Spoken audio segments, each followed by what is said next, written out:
Okay, so I'm leaving the West End station with nowhere to go, nowhere to sleep another night. I told you they're trying to prostitute me. I'm out here pregnant. And people have brought me in their home since I was released from the Conroe, from the Montgomery County Jail in Conroe, Texas. I had to protect my child and myself from my white baby daddy, and I was back there pregnant, and I am still pregnant with the same pregnancy, and my baby is still alive. And they tortured me, poisoning me for 7 out of the 10 months. When Jim McDougal went and interviewed the witness that Austin Meta was attacking me and my child in the restaurant, where I went in and asked the man to dial 911, and I told him that my baby daddy was attacking me outside. He dialed 911 and Austin came in the restaurant attacking us, and the male witness had to help, and that's where I had to defend us. And they arrested me and then covered up my pregnancy while I was in the jail. And once the investigator, Jim McDougal, had gone to interview the witness because they had lied. They lied on the entire arrest report about what Austin was doing to us. They lied about everything. And once Jim McDougal, investigator for Ingrid Chandler, went to interview the witness at the restaurant where it happened, he had found pages of 911 calls, and the Conroe police were intimidating Jim McDougal. And then they started drugging me and my food and my trays with hallucinogens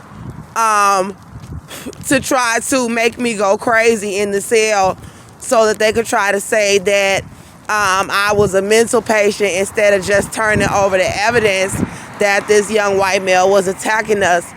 And then I kept saying that the baby was moving.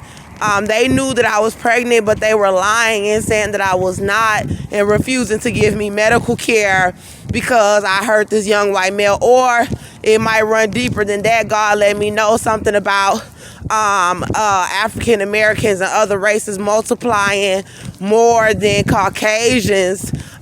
So they're out here attacking our babies and trying to kill us and our kids because they fear that we're multiplying more than they are, and that in the next 100 years, the entire earth will be all black. And this is what the Holy Spirit was showing me about why they doing this to my pregnancy, why they were doing this to my pregnancy in the back of the Montgomery County Jail. So it also had a lot to do with this young white man. And they decided that they were going to abuse me in the jail for 7 months, and they continued to do stuff to my trays and my food and lie about my case. And they poisoned my trays. They just started poisoning my drinks and my food where it could kill me, and in a segregated housing unit.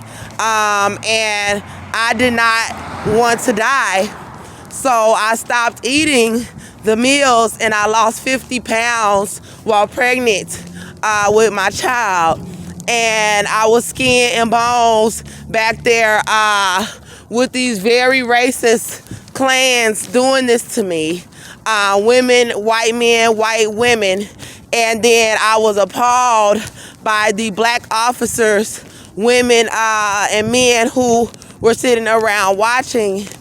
And the white inmates were helping them, the Hispanic inmates, and they even had black male inmates coming and bringing me the poison trays. And everybody in the jail was fully aware that I was pregnant, and they were lying about my pregnancy. They were trying to paint me out to be a mental patient. And everybody was aware that this young white male was hurting me, and they all kept threatening to kill the baby that I was carrying. They were threatening to kill Melbourne. They made all kind of threats. I will go into details about it.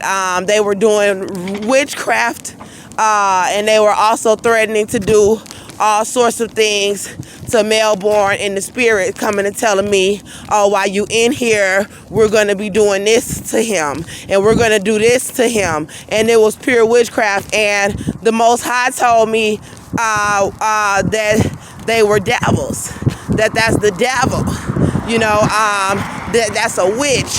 The only way that some woman is going to come and do that to another woman, and God said to one of the white nurses who was trying to come in there and monitor my pregnancy and mess with my pregnancy, he said, you wicked white witch.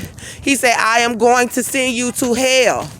And then he showed me all my family being very well aware that I was back there in that jail being tortured, so when I started making my channel to cry out about the different people who was bringing me in their houses when I got out of the jail, they was trying to fight me and kill my baby in my stomach.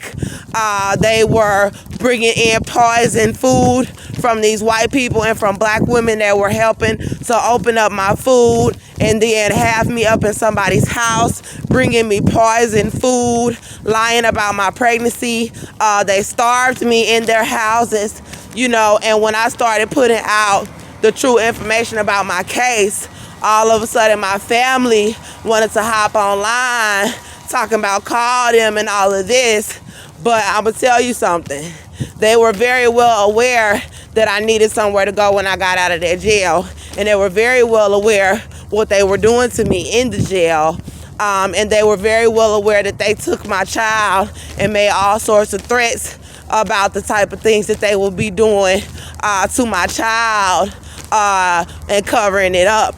So at this point, if you got to kill me for my baby, I need to go ahead and put the truth out about y'all and what kind of people y'all really are and what y'all said y'all was going to do to my child.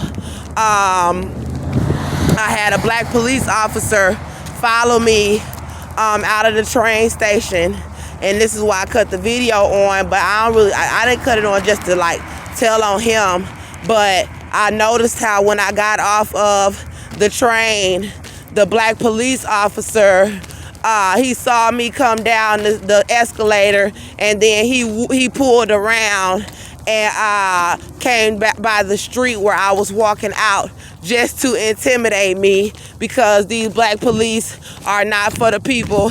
They are a part of a KKK force, that targets African American women. They are in a coven. And the Lord was showing me that I have family that are in these covens, that I have family that are very wicked, and it explains a lot of the things that they did to me in my life, why we always had to be pulled back down. Me and my son was doing good, but yeah, I had family and people in the black community trying to pull me down to being on the streets and all of this, and then you stealing my child, and these white people are pedophiles. They are pedophiles. I don't give a damn how much money you say you got. That is someone's child, and you can do anything to a baby behind closed doors and then turn around and dress him up like everything all right. They done had my baby since he was 22 months old. And if y'all got to go through all of this, killing the mama, lying about her pregnancy just to keep her child, then there's some fishy shit going on, and she don't need to have my baby. Regardless of if you claim what I'm saying is true or not, you don't need to have my child. And they were swarming around my house trying to steal my baby, and they are in a coven. They are in a coven, and they rape children. They rape little boys, and my family know that shit because they in that shit too. They in the fucking coven. So ain't no you gonna pay Andrea out to be crazy on the streets because she going to fuck off about her son. We in Egypt, and I said, no, bitch. Y'all not gonna let them rape my baby. And you not gonna sit over there and let them sex traffic me in no goddamn Egypt. And I ain't killing my baby at no goddamn blood sacrifice in my belly. I said, fuck every last one of y'all. That's what the fuck I said. And I have always been respectful to y'all. But y'all are evil. Talking about everybody did it. Talking about all y'all did it. All y'all killed the baby. Well, you ain't killing mine. So y'all can have these devils out here trying to fuck with me all you want, but I'm with my God. The one whose name you don't say. Jehovah and Jesus. It's a hell with y'all in this goddamn country. And I pray somebody come and get me and my son, and he better be alive. He better be.